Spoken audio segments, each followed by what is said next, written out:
শারদীয় দুর্গাপূজা উপলক্ষে যশোরের বেনাপোল স্থলবন্দর দিয়ে ভারতে ইলিশ মাছ রপ্তানি শুরু হয়েছে। আজ বৃহস্পতিবার যশোরের বেনাপোল স্থলবন্দর দিয়ে ভারতে গেছে ইলিশের প্রথম চালান। প্রথম দিনে মাছ রপ্তানিকারক 10টি প্রতিষ্ঠান 40,260 কেজি রপ্তানি করেছে।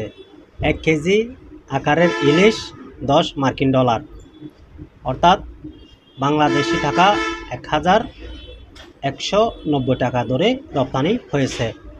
চলতি বছর ভারতে রপ্তানির জন্য 2,420 টন ইলিশ রপ্তানি অনুমতি দিয়েছে বাণিজ্য মন্ত্রণালয়।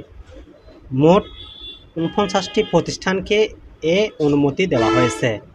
এর মধ্যে 48টি প্রতিষ্ঠান 50 টন করে 2,400 টন এবং একটি প্রতিষ্ঠান 20 টন ইলিশ রপ্তানি করবে।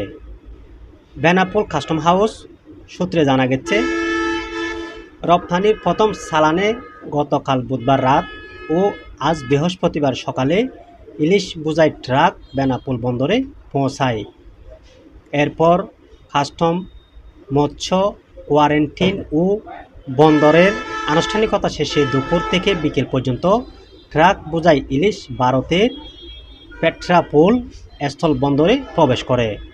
প্রথম চালানে রপ্তানিকারক প্রতিষ্ঠান Noman enterprise, messrs Suman traders, messrs Ahnaf trading, MAP international, JS enterprise, Rupali sea foods limited, JBS food products and industries limited, pacific sea foods limited, Sajjad enterprise ও স্বর্ণালী এন্টারপ্রাইজ বেনাপোল স্থলবন্দর দিয়ে 44,260 কেজি ইলিশ ভারতে পাঠায়।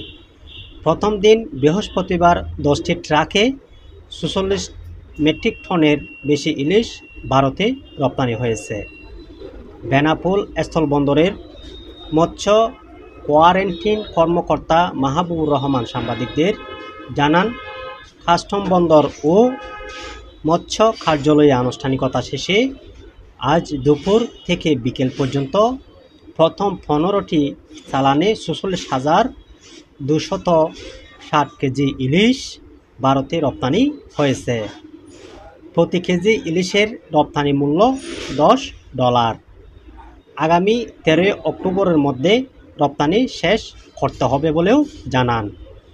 বেনাপোল কাস্টমের ডেপুটি কমিশনার এতুল্লু চৌধুরী আরও জানান, আজ 10টি প্রতিষ্ঠান 44,260 মেট্রিক টন ইলিশ ছাড়ের জন্য কাগজপত্র বেনাপোল কাস্টম হাউসে জমা দিয়েছে। মাছের চালানোর কাগজপত্র সঠিক পাওয়ায় ছাড়পত্র দেওয়া হয়েছে। News desk, FTV।